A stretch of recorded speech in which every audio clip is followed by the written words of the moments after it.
پہلی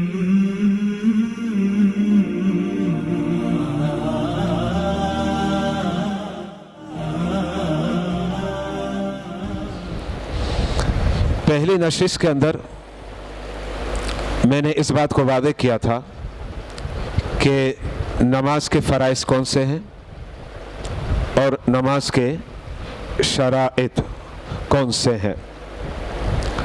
پھر ہم مزید آگے بڑھے تھے پچھلی نشست میں. شرائط نماز میں پہلی شرط ہے طہارت. طہارت کے حوالے سے کچھ باتیں میں نے پچھلے درس میں آپ حضرات کے سامنے پیش کر دی ہے. آج جو ہمارا درس ہے بنیادی عنوان تو یہی ہے اسلام کے احکام. جیسے کہ درس قرآن کا بنیادی نام ہے ضیاء قرآن. آج ہم ایک ایسی اہم عبادت اور ایک ایسا اہم عمل ہے کہ جس کے بغیر نماز نہیں ہوگی.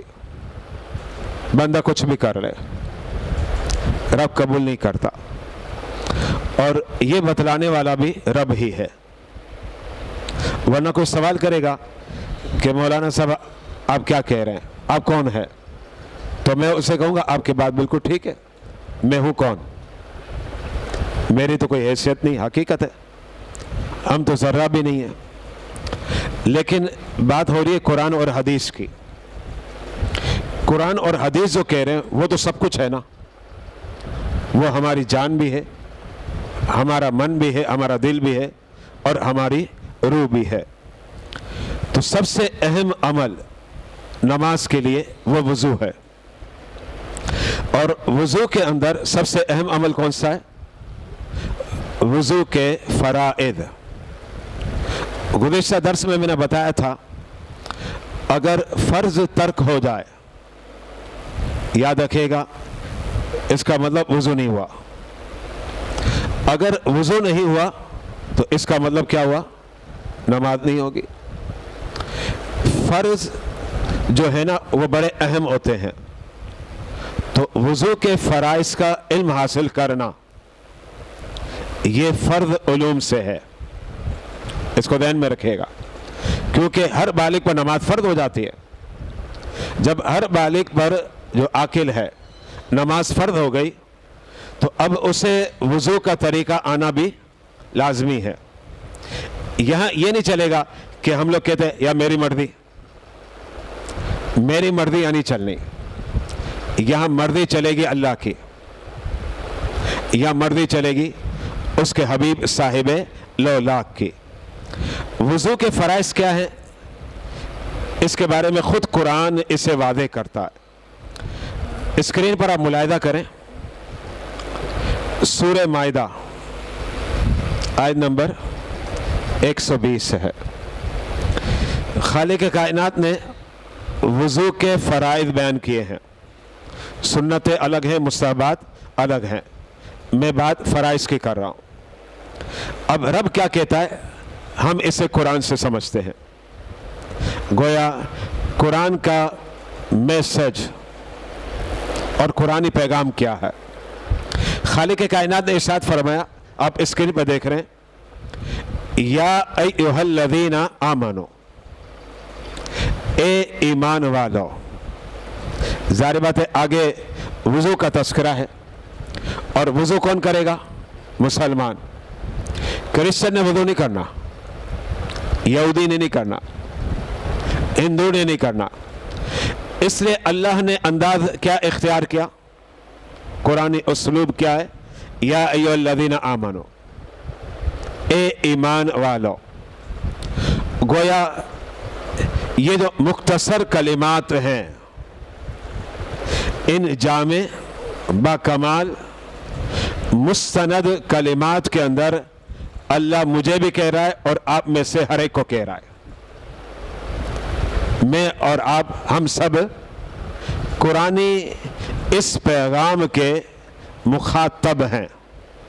خالق کائنات نے آگے ارشاد فرمایا، اذا قمتم الی الصلاۃ، جب تم ارادہ کرو نماز کے स्टार्ट करने का, नमाज पढ़ने का तुम इरादा करो। अब खालिक कायनात ने 4 चीजें जिक्र की हैं। आप स्क्रीन में मुलाहिदा करें। नंबर 1 मैं अभी बतला रहा हूं, फिर इसके बाद आप देखें नंबर 2 लिखा हुआ है, नंबर 3, नंबर 4। ये मैंने आपकी सहूलत के लिए बनाया है ताकि कुरान के उसलूब के साथ आपको वुदू के फराइज का इल्म हो। नंबर 1 में देखिए खालिक कायनात ने फरमाया फगसिलू वुजूहकुम, ये पहला फरीदा है। ये बात ध्यान में रखिएगा, जो आप हाथ धोते हैं, आप बिस्मिल्लाह पढ़ते हैं, आप कुल्ली करते हैं, नाक में पानी चढ़ाते हैं, ये फर्ज नहीं है, ये सुन्नत है और सुन्नत को तर्क नहीं करना चाहिए। हम नबी के गुलाम हैं, कैसे तर्क करें? और एक तरफ दावा गुलामी का करें, फिर सुन्नतों को छोड़ भी दें। सुन्नत को तर्क नहीं करना चाहिए। लेकिन सवाल अपनी जगह पर है, फर्ज क्या है जिसके बगैर वुदू नहीं होता? तो पहला फरीदा कुरान बयान करता है फगसिलू वुजूहकुम, अपने चेहरों को धो। इसका मतलब चेहरे को धोना ये फर्ज है। ये पहला फरीदा सूरह माइदा में खालिक कायनात ने बयान किया। अब आए इसके बाद दूसरा फरीदा। खालिक कायनात कहता है व ऐदियकुम इलल मराफिक, वुज़ू के अंदर तुमने अपने दोनों हाथों को धोना है। ये 2 हाथ हैं, दोनों हाथों को धोना है। लेकिन कुरान क्या कहता है? इलल मराफिक। इसका मतलब क्या है? मिरफक कहते कोनी को, ये हमारी जो कोनी होती है ना। अब आयत करीमा के इस जुज़ का मतलब क्या होगा? अपने दोनों हाथों को दो कोनियों समेत। ये इसका सेकंड फरीदा है, दूसरा फरीदा। फिर इसके बाद तीसरा फरीदा वमसहु बिरुउसिकुम, अपने सरों का मसा करो। ये तीसरा फरीदा। चौथा फरीदा व अर्जुलकुम इलल काबैन, और तुमने अपने दोनों पांव को धोना है। और धोना भी कितना है? काब कहते हैं टखने को, जो साइड में हड्डी उबड़ी हुई है ना, उस हड्डी को कहते हैं अरबी में काब। यानी तुमने अपने दोनों पांव को इस तरीके से धो कि टखने भी धुल जाए, मुकम्मल पांव तुमने धोना पड़ेगा। यह है पैगाम रब्बानी। यहां से वादे हो गया वुज़ू के 4 फराइद हैं। अब मैं इसे फिर वादे कर रहा हूं, आप स्क्रीन पर मुलाहिदा करें और कोशिश करें इसे याद कर लें। कोई मुश्किल चीज़ नहीं है। हम अपना बिजनेस याद रखते हैं, कारोबार याद रखते हैं, जॉब याद रखते हैं, सामान कहाँ पड़ा हुआ ये याद रखते हैं, जेब में कितने पैसे ये याद रखते हैं, मोबाइल है नहीं है ये याद रखते हैं। इन तमाम से अहम क्या है पता आपको? वुज़ू के फराइद याद होने चाहिए। इसकी वजह क्या है? इसकी वजह यह कि कभी कभार ऐसा होता है कि आपके पास वक्त तंग होता है। मिसाल के तौर पर आंख लग गई, अब आप वुज़ू करते हैं तो 2 मिनट लगा देते हैं, लेकिन अगर आप फराइज अदा कर लें तो आधे मिनट या 1 मिनट में अदा हो जाएंगे। अब आपको फराइज का इल्म होगा तभी होगा ना, इसके बगैर कैसे होगा? तो फराइज जो है ना वो 4 हैं। नंबर 1, एक बार मुंह धोना, ये पहला। दूसरा क्या है? दोनों हाथ कोहनियों समेत एक बार धोना, ये होगा दूसरा फरीदा। तीसरा फरीदा चौथाई सर का मसा करना, चौथाई सर का मसा। फिर चौथा फर्ज क्या है? दोनों पांव टखनों समेत एक बार धोना। ये 4 फराइद मुकम्मल हो गए और इसे ज़बानी याद कर लिया जाए, बहुत ही बेहतर है। अब मैं फिर आपको आयत करीमा की तरफ ले जाना चाहता हूं, फिर मैं आगे बढ़ूंगा। आयत करीमा में देखें नंबर 1 के आगे लफ्ज लिखा हुआ है फगसिलू। फगसिलू का मतलब क्या है? धोना। दोनों कहाँ हैं? चेहरे को धोना। दोनों कहाँ हैं? दोनों हाथों को कोहनियों समेत धोना। दोनों कहाँ हैं? दोनों पांव को टखनों समेत धोना। लेकिन नंबर 3 आप देखें, मुलाहिदा करें आयत करीमा में, इसमें लफ्ज़ है वमसहू बिरुऊसिकुम। इसका मतलब होता है अपने सर का मसा करो। अब 4 फराइद हैं, 4 में से 3 फरीदे में क्या है? धोना है, और 1 फरीदे में क्या है? मसा करना। अब मैं धोने और मसा के बारे में वजाहत करना चाह रहा हूं, आगे आपको ले जा रहा हूं, स्क्रीन की तरफ मुलाहिदा का जा। अच्छा, अब देखिए, मैंने वही कुरानी लफ्ज लिया है, फक्सिलो। फक्सिलो यानी नीचे देखिए क्या लिखा है? धोना। 3 आज़ा को धोना है। और फिर आगे लफ्ज देखिए आप, वमसहू। इसका माना नीचे लिखा हुआ है मसा करने, मसा करो। तो अब 2 चीजें आ गई, एक धोना और एक मसा करना। लेकिन सवाल ये पैदा होता है, मसा करने की तारीफ क्या है? डेफिनेशन, मसा कहते किसको हैं? अब देखिए स्क्रीन पे लिखा हुआ है, मसा करना, तर आत का फेरना। तर आत का फेरना, इसको मसा करते। जैसे आपका हाथ है, इसको पानी से आपने भिगो दिया, यानी तर कर दिया। अगर आप इसको फेर दें, जैसे मिसाल के तौर पर आप मेरी तरफ मुलाहिदा करें, ये तर हाथ है, मैंने ऐसे कर दिया, इसका मतलब क्या हुआ? आपने ये ऊपर के हिस्से पर मसा किया। तर हाथ है, आपने ऐसे फेर दिया, इसका मतलब कि आपने हाथ पर मसा किया।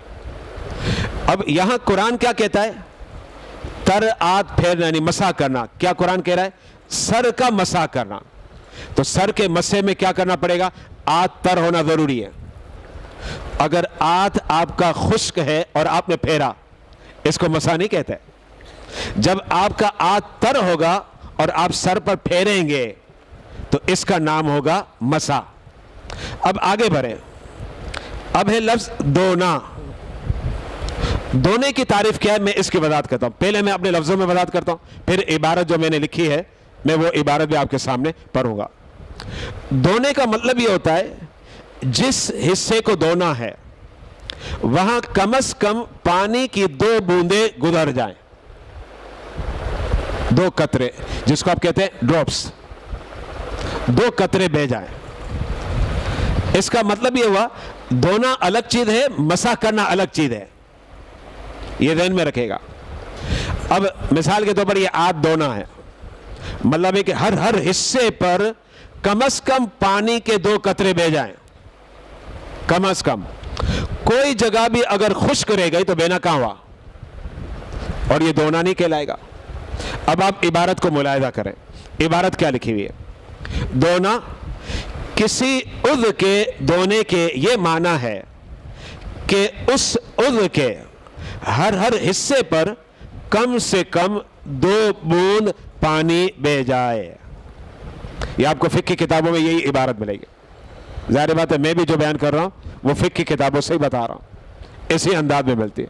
अल्फाज हो सकते हैं कि मेरे हों, चीज़ वही है, सेम है। ये धोने की तारीफ है। अच्छा, अब यहां तवज्जो ये है कि बाद मर्तबा क्या करते, देखिए आप पानी लेते हैं इसे हाथ में और ऐसे डालते हैं नलके के लिए। ठीक है, ये तरीका गलत नहीं है, तरीका सही है। पानी लिया, आपने ऐसे डाला। अब देखिए, जब पानी ऐसे डालते हैं, आप नोट करें जरा, पानी की लहरें ऐसे बन जाती हैं, चेक करें आप। लेकिन जब लहरें बनी तो वहां से तो पानी गुजरा, इसके बराबर में खुश्क रह जाता है, वहां बहा कहां। इसलिए मतलब क्या है कि पानी आपको हाथ पर इस तरीके से डालना है कि हर हिस्से पर पानी बहे, इसको धोना कहते हैं। अब देखें इबारत, देखें, भीग जाने या तेल की तरह पानी लगा देने या एक आधा बूंद बह जाने को धोना नहीं कहेंगे, इस तरह वुदू नहीं होगा। अच्छा, बाद लोग ये भी करते हैं, जैसे पानी लेते हैं और फिर ऐसे ऐसे कर लेते हैं, देखा होगा आपने, ऐसे लिया ऐसे कर लेते। अब खाली अगर ऐसा ही किया और मजीद पानी नहीं बहाया تو یہ تو آپ تیل کی طرح کر رہے ہیں, تیل ایسے لگایا جاتا ہے, اسے کیسے وضو ہوگا؟ باقاعدہ پانی بہے, پانی کو بہانا پڑے گا, اور بہنے کی مقدار کتنی بتائی فقہا نے؟ اقل ہو قطرتان, 2 بوندے بہ جائے, اس طریقے سے ہوگا. اچھا اب ہم آگے بڑھتے ہیں. وضو کے اندر کیا کیا چیزیں ہیں؟ وضو کے اندر فرائض ہیں, جس کا تذکرہ بھی آپ نے سن لیا قرآن سے, مزید میں اس کی وضاحت آگے کر بھی رہا ہوں. پھر وضو کے اندر کیا ہے؟ سنن, سنتیں. پھر وضو کے اندر کیا ہے؟ مستحبات. پتہ چلا ٹوٹل وضو کے اندر 3 چیزیں ہیں. نمبر 1 فرائض, نمبر 2 سنن یعنی سنتیں, اور نمبر 3 کیا ہے؟ مستحبات. فرائض کے بغیر نماز نہیں ہوگی, لیکن سنتیں آپ نہ چھوڑیں, ہم نبی کے غلام ہیں, اور مستحبات بھی اختیار رکھیں. یہ تو کیا ہوتا ہے, کبھی عذر ہوتا ہے, وقت کم ہوتا ہے, تو آپ فرائض پر اکتفا کریں, لیکن نارمل حالت میں آپ فرائض, سنن اور مستحبات کے ساتھ وضو کریں. اور ایک بات اور ذہن میں رکھیے گا, وضو کے اندر واجب ہے ہی نہیں, وضو کے اندر واجب نہیں ہے. ابھی ہم نے عشاء کے کتنے فرض پڑھے؟ 4 رکعت میں پہلی 2 رکعت پر کیا کرتے ہیں آپ؟ بیٹھ جاتے ہیں. اس کو کیا کہتے ہیں؟ قعدہ اولا. جس طرح تشہد پڑھتے ہیں نا, التحیات للہ والصلوات والطیبات, یہ جو قعدہ اولا ہے یہ نماز کے اندر واجب ہے. پتہ چلا نماز کے اندر واجبات ہیں, لیکن ایک بات ذہن میں رکھے گا, وضو کے اندر کوئی واجب نہیں ہے. وضو کے اندر صرف 3 چیزیں ہیں, ایک فرائض ہے, ایک سنتیں ہیں, اور تیسرا نمبر کیا ہے؟ مستحبات. سب کی وضاحتیں انشاءاللہ وقتاً فوقتاً ہم اپنی نشستوں میں سیکھیں گے اور سمجھیں گے. اب مزید ہم آگے بڑھتے ہیں. جو وضو کے فرائض ہے, اب میں اس کی وضاحت کرتا ہوں. وضاحت کی طرف آ جائیں. وضاحت میں پہلے میں آپ کو سمجھا تھا, پھر یہ عبارت بھی میں آپ کے سامنے پڑھوں گا, اسکرین پر آپ ملاحظہ کر رہے ہیں. سب سے پہلا فریضہ ہے منہ کا دھونا. منہ کے دھونے میں کیا مراد ہے؟ دیکھیں ایک بات ذہن میں رکھے گا, اصل منہ ہے نا, یہ اس کو ذہن میں رکھے گا, یہ منہ ہے. یہ کیا ہے؟ یہ آپ کا چہرہ ہے, یہ چہرہ کہلاتا ہے جو سامنے نظر آتا ہے, جس کو آپ انگلش میں کہتے ہیں فیس. یہاں منہ سے مراد فیس ہے, اس کو ذہن میں رکھے گا. یعنی لکھا تو یہی جاتا ہے ایک بار منہ دھونا, لیکن مراد کیا ہے؟ ایک بار چہرہ دھونا, یہ مراد ہوتا ہے. اچھا اب چہرہ کتنا کہلاتا ہے اس کو سمجھنا ہے. چہرہ یہ جو ہمارے سر کا اوپر کا حصہ ہے, جہاں عادتاً بال جمنے کی ابتدا ہے, یہاں سے شروع ہوگا, اور اس کو کہتے ہیں تھوڑی. یہ تھوڑی کہلاتی ہے. عربی میں اسے کہتے ہیں لحیہ, یہ تھوڑی ہے. تھوڑی سمیت یعنی جہاں سے عادتاً بال جمتے ہیں, یہ ہو گیا ایک سائٹ. تھوڑی سمیت یہ حصہ شامل ہے. اچھا, ایک کان کی لو سے دوسرے کان کی لو, یہ پورا آپ کا چہرہ ہے, اس کو ذہن میں رکھے گا. اچھا یہاں یہ بھی ذہن میں رکھے گا کہ آپ بالوں, جو داڑھی کے بال ہوتے ہیں نا, داڑھی کے بال کو آپ دبائیں ایسے. داڑھی کے بال کو جب آپ نے دبایا, جو بال چہرے کی حد میں آ گئے ان کا دھونا فرض ہے. جو بال چہرے کی حد میں نہیں آتے, جیسے یہ دیکھیں نیچے لٹکے ہوئے بال ہیں, ان کا دھونا فرض نہیں ہے. یہ بات ذہن میں رکھے گا. فرض وہ بال کو دھونا ہے جو چہرے کی حد میں آ گئے. جو چہرے کی حد میں نہیں آ رہے, یہ بال دھونا فرض نہیں ہے. اب آپ عبارت کی طرف آ جائیں, میں عبارت پڑھ رہا ہوں, ملاحظہ کیجئے عبارت کو. سارا چہرہ اس طرح دھونا کہ جہاں سے عادتاً سر کے بال اگنا شروع ہوتے ہیں, وہاں سے لے کر تھوڑی کے نیچے تک, اور ایک کان کی لو سے दूसरे कान की लो तक हर जगह इस तरह पानी बह जाए कि कोई जगह खुश्क ना रहे। ये इबारत मैंने तैयार की थी, आपके सामने इबारत पेश कर दी। अच्छा, अब मजीद में यहां एक और बात बताना चाह रहा हूं, इसको ज़हन में रखिएगा। एक तो हमारे यहां सर के बालों में यानी चेहरे में एक कनपट्टी आती है, एक अबरू आती है जिसको आईब्रो कहते हैं, बवें कहते हैं, मूछें भी आती हैं और दाढ़ी के बाल भी आते हैं। अब मैं फिर इसकी वजाहत करता हूं, कनपट्टी किसको कहा जाता है?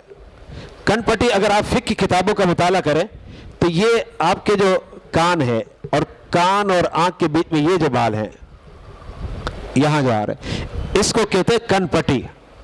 ये सारा हिस्सा कनपट्टी कहलाता है। अच्छा, एक कनपट्टी हो गई। अब इसके बाद आपकी मूछें, मूछें तो सभी समझते हैं, कनपट्टी का लफ्ज़ थोड़ा मुश्किल था जिसकी वजाहत मैंने कर दी। अब आ जाए मूछें। इसके बाद अब तीसरी चीज क्या है? बवें, जिसको आप कहते हैं आईब्रो या अबरू, ये भी कहा जाता है, आईब्रो इंग्लिश में कहा जाता है। ये बवें, ये आ गई बवें आपकी। ये हो गई तीन चीजें, कनपट्टी, मूछ और बवें। चौथी चीज क्या है? बच्ची। ये लफ्ज आप सुनेंगे तो आप कहेंगे ये क्या लफ्ज है? बच्ची। बच्ची किसको कहते हैं पता आपको? बच्ची इसको कहा जाता है, मेरी तरफ आप देखें, ये है, इसको कहते हैं बच्ची। ये फिक्र की किताबों में लिखा होता है। बच्ची से मरा तो बेटा बेटी नहीं, ये लफ्ज है बच्ची। अब आए इसके बाद, अब पांचवी, क्योंकि कनपट्टी हो गई, मूछें हो गई, बवें हो गई, बच्ची हो गई। अब आ जाए दाढ़ी। अच्छा, अगर अब देखें लोगों की जिल्द जो ना अलग अलग है। बाल लोगों की जिल्द जो ऐसी होती है कि बाल बहुत ज्यादा नहीं होते, मेरी जिल्द ऐसी है, मेरी स्किन ऐसी है, बाल कम है। लेकिन बाल लोगों की स्किन ऐसी होती है, इतने घने बाल हो जाते कि बाल बाल ही नजर आते हैं। अगर घने बाल हैं, जिल्द नजर ही नहीं आती। घने बाल का मतलब क्या होता है? जिल्द नजर नहीं आती, इतने बाल हैं, कसरत से बाल हैं। तो बालों का धोना फर्ज है, जिल्द का धोना फर्ज नहीं है।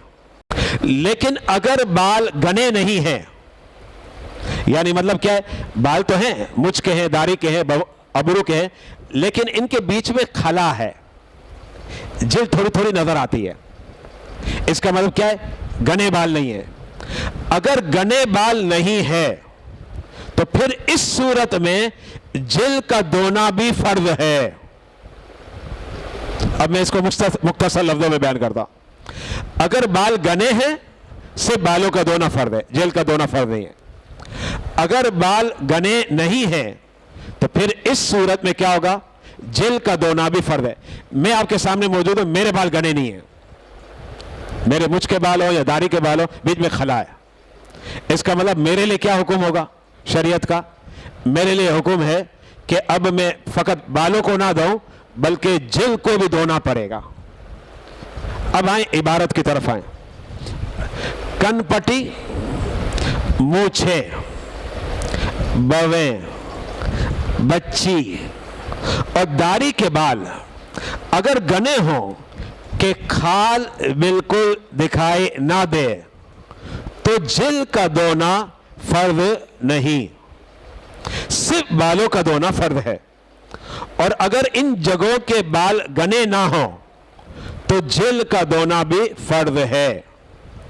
और दाढ़ी के बाल से मुराद वो बाल है जो चेहरे की हद में आते हैं। ये मैंने अभी आपको क्लियर कर दिया, चेहरे की हद वाला बताया था ना, ऐसे आप करेंगे इससे पता चलेगा, ये आपको दबाना पड़ेगा। अब ये जो मेरे बाल है ना, ये दाढ़ी के हिस्से में, लेकिन ये बाल मेरे दाढ़ी के हिस्से में यानी चेहरे के हिस्से में नहीं, दाढ़ी तो है, चेहरे के हिस्से में नहीं कहलाएंगे, ठीक है ना। अच्छा, अब हम आगे बढ़ते हैं। अब आए दोनों हाथ कोहनियों समेत एक बार धोना। इसमें यह बात ध्यान में रखिएगा कि कोहनियों समेत दोनों हाथ धोने का मतलब क्या है? यहां से इब्तिदा हो जाती है, ये आगे का हिस्सा, और इसमें कोहनियों समेत ये पूरे को धोना है। अब मैंने देखे घड़ी पहनी हुई है, मेरे हाथ पर घड़ी है, अब ठीक है, अगर ये घड़ी वाटर प्रूफ है, पहला तो मसला यही है कि वाटर प्रूफ है या नहीं है, क्योंकि अगर वाटर प्रूफ नहीं है, पानी डाले तो फिर सूरत में क्या होगा, जाहिर बात है जो है ना, पानी जाएगा तो घड़ी तो खराब हो जाएगी। अगर वाटर प्रूफ है और मैं हाथ धोता हूं, पानी नीचे आ जाता है, ये देखिए पट्टा पहना हुआ है, इसके नीचे अगर पानी आता है तो ठीक है, भले आप घड़ी ना उतारे। लेकिन अगर इसके नीचे पानी नहीं आता तो आपको घड़ी उतारनी पड़ेगी। यहां से अंगूठी का मसला भी हल हो गया। अंगूठी हम पहनते 4.5 माशा से कम चांदी की अंगूठी और एक नगीने, ये जायज है। और वो जो दरबारों के मुजावर बने हुए होते हैं और हम उन्हें समझ बैठते ये अल्लाह के वली हैं, अंगूठियों के लाइनें लगी हुई है, अव्वल तो ये जायज ही नहीं है, इस्लाम इसकी इजाजत नहीं रहा। और हम लोग इतने सीधे साधे हैं कि कोई इतनी अंगूठियां पहनकर आ जाए ना तो वो ये अल्लाह का वली। अरे मियां, अल्लाह का वली कैसे बनता है? नमाज़ें पढ़ने से बनता है, शरीयत पर अमल करने से। ये सब हमें बेवकूफ़ बनाया जाता है। अच्छा, ये तो है नाजायज। अच्छा, फिर इसके बाद हमारे नौजवान जवान लड़के कड़े पहनते हैं, ये कड़े पहनना भी नाजायज है। अच्छा, फिर ये कड़े पहनकर हम मंसूब करते हैं, क्या कहते हैं, जनाब हज़रत सैयदना लाल शाहबाज कलंदर अलैहि रहमा के दरबार का करा है, फलां दरबार का है। भाई, ये जो साहिब कब्र थे ना, साहिब मज़ार, ये खुद इन करों के मुखालिफ थे, ये खुद मुखालिफ थे। तो फिर कैसे ये हो सकता है कि हम इनसे मंसूब करने लग जाए? ये तो बिल्कुल जाहिलाना अंदाज है ये नाजायज। तो नाजायज होना अपनी जगह पर है, लेकिन अगर पानी नहीं बहा नीचे तो इस सूरत में क्या होगा? वज़ू नहीं होगा। ये बाद में, ये ज्यादातर मसला हमारे यहाँ आता है अंगूठी में, क्योंकि अंगूठी बड़ी टाइट होती है हमारी, तो अंगूठी हमें उतारनी पड़ेगी अगर पानी नहीं बहता। हाँ, अगर अंगूठी इसकी जो रिंग है इतनी लूज है कि नीचे पानी बह जाता है तो फिर कोई मसला नहीं, लेकिन अगर नीचे पानी नहीं बहता तो फिर इस सूरत में क्या करना पड़ेगा? अंगूठी को उतारना पड़ेगा। अब इबारत देखें, नंबर 2, दोनों हाथ कोहनियों समेत एक बार धोना। सीधे और उल्टे हाथ की उंगलियों के सिरे से लेकर कोहनियों समेत इस तरह धोए कि कोई जगह खुश्क ना रहे। अगर कंगन, अंगूठी या जेवर औरत पहनती तो औरत के लिए भी है कि जेवर उतारे अगर पानी नीचे नहीं बहता, या जेवर वगैरह पहने हो तो उसको हिलाए ताकि पानी जिल्द तक पहुंच जाए। अगर अब भी पानी जिल्द तक ना पहुंचे तो उतारना जरूरी है ताकि पानी जिल्द तक पहुंच जाए। यहां एक और चीज मैं बताऊं, ये अब अपने घर की औरतों को बताएं। हमारे घर की औरतें नेल पॉलिश लगाती हैं। अब ये एक हुस्न के लिए होता है। नेल पॉलिश जो है ना, ये तय बनाता है नाखून पर, इसके नीचे पानी नहीं बहता। अगर नेल पॉलिश लगी हुई और वो वुजू करेगी ना, वुजू नहीं होगा, ये बात में रखेगा। और अगर गुस्ल फर्ज हो गया था तो गुस्ल भी नहीं होगा। इसलिए ये औरतों को समझाएं कि अव्वलन तो इससे इज्तनाब करें, लेकिन फिर भी अगर लगाती है शादी में तो कहीं कि फौरन उतार दें नमाज के वक्त होने से पहले, ताकि क्या हो कि उसे ऐसे केमिकल आते हैं उतारने के, इससे उतार दिया जाए, फिर इसके बाद वुजू भी हो और गुस्ल फर्ज हो गया तो गुस्ल भी हो जाएगा। चले अब आगे, चौथा इस सर का मसा करना। मसे के बारे में मैंने आपको समझा दिया। चौथा इस सर किसको कहते हैं? अब ये मसला है, आपका सर है ना, मेरी तरफ अगर आप मुलाहिदा करें, ऐसे करें, फिर आप ऐसे करें। कितने हिस्से बन गए सर के? 4। इसमें जो एक हिस्सा है ना, इस पर मसा करना फर्ज है, इसको कहते हैं चौथाई हिस्सा। पूरे सर पर मसा करना सुन्नत है, लेकिन चौथाई हिस्से पर मसा करना ये फर्ज है। अब इबारत सुनिएगा, सर पर बाल ना हो तो जिल्द की चौथाई, और जो बाल हो तो खास सर के बालों की चौथाई का मसा करना फर्ज है। मसा करने के लिए हाथ तर होना चाहिए। अच्छा, अब आगे ये लिखा है, देखें, इमामा, ये इमामा मैंने पहना हुआ है, टोपी आपने भी पहनी हुई है, बाद आप में से भी लोगों ने इमामा पहना है, या दुपट्टा پر مسا کافی نہیں ہے. جیسے میں نے امام پہنا ہے, اب میں نے کہا یار اب کون اتارے, بس ہاتھ تر کرو یہاں کر دو, مسا نہیں ہوگا. اب کسی نے ٹوپی پہنی ہے, یار ٹوپی کون اتارے, بتا دے کہ ٹوپی پر ہاتھ پھیر دو, مسا نہیں ہوگا. عورت نے دوپٹہ رکھا ہوا ہے, کہاں دوپٹہ کہاں اتارو, ایسے تر کیا, ایسے دوپٹے پہ پھیر دیا, تو اس صورت میں مسا نہیں ہوگا. ہاں اگر دوپٹہ اتنا باریک ہے, قابل توجہ, اتنا باریک, بہت زیادہ باریک, بعض مرتبہ بہت زیادہ ہوتا ہے, اور آج بہت زیادہ تر ہے کہ اب وہ دوپٹے پر مسا کرتی ہے, لیکن آج اتنا تر ہے کہ دوپٹے سے وہ پانی بالوں تک پہنچ جاتا ہے, تو پھر ٹھیک ہے, پھر کوئی مذائقہ نہیں ہے. اچھا اب آگے ہم بڑھتے ہیں, آخری فریضہ, اور درس اب بس اختتام پر ہے. دونوں پاؤں ٹخنوں سمیت ایک بار دھونا, یہ چوتھا فریضہ.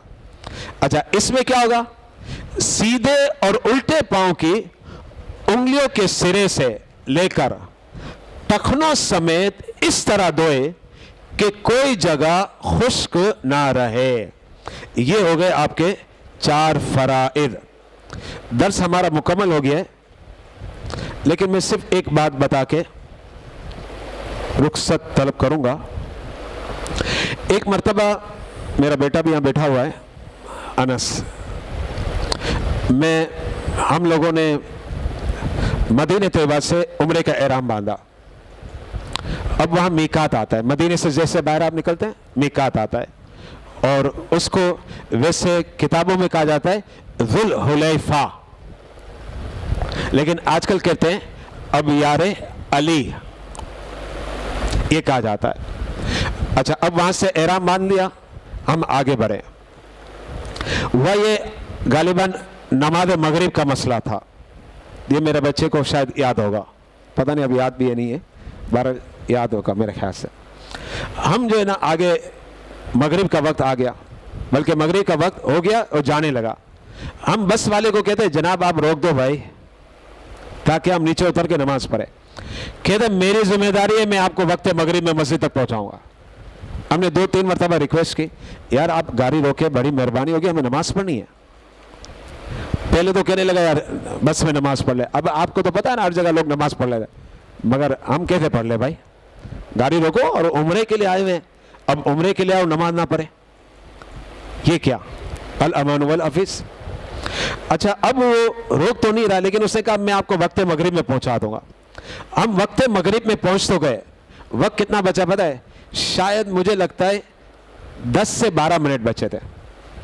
اب 10 سے 12 منٹ بچے تو سب کو واش روم کی حاجت, ایک سفر کر کے آ رہے ہیں, اور عموماً ایسے ہی ہوتا ہے, تو اترتے لوگ سب سے پہلے کیا کرے, پڑھنی سب نے نماز ہے, سب عمرے کے لیے جا رہے تھے نا مکہ المکرمہ, مدینے سے نکلے تھے بھائی جائیں ہمیں عمرہ کرنا ہے مکہ المکرمہ جا کر. اب سب نے پہلے کیا کیا, واش روم میں گئے. اب واش روم میں جانے کے بعد جب باہر نکلے, اب وضو کرنا اور نماز پڑھنی ہے, وقت بڑا کم تھا, تھوڑا ہی وقت بچا تھا. اب وضو کا پانی ختم ہو گیا,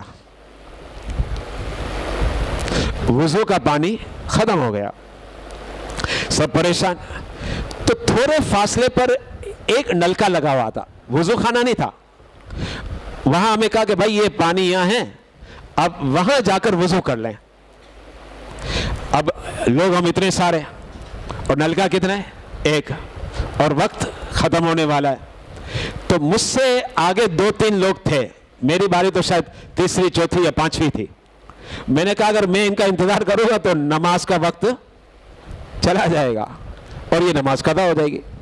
اب دل میں بھی تھا یار ہم عمرے کے لیے آئے ہوئے ہیں, وہاں تو بے نمازی بھی نمازی بن جاتا ہے, بات سمجھ رہے.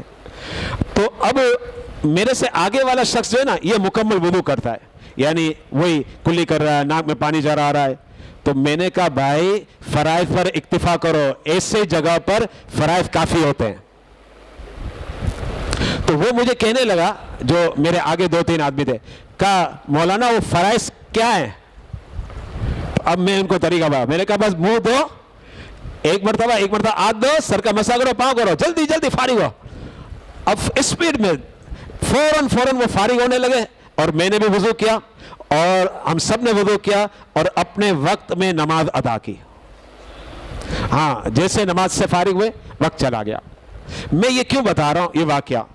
میں اسے بتا رہا ہوں کہ مجھے فرائض کا علم تھا، لیکن وہاں جو لوگ تھے نا انہیں فرائض کا علم نہیں تھا. اگر وہ جس انداز میں وضو کر رہے ہوتے تو باقیوں کی نمازیں تو گئی بھائی، قضا ہو جاتی. تو دیکھیں فرائض کا اگر علم آپ کو ہوگا تو بعض جگہ پر بڑی اجلت ہوتی ہے، وقت کم ہوتا ہے، وہاں پھر آپ سنتیں چھوڑ دیں، مستحبات چھوڑ دیں، صرف فرائض پر اکتفا کریں. لیکن یہ کب ہوگا؟ جب ہمیں فرائض کا علم ہو. اور فرائض کے علم کے حوالے سے آج کا ہمارا یہ درس ہے.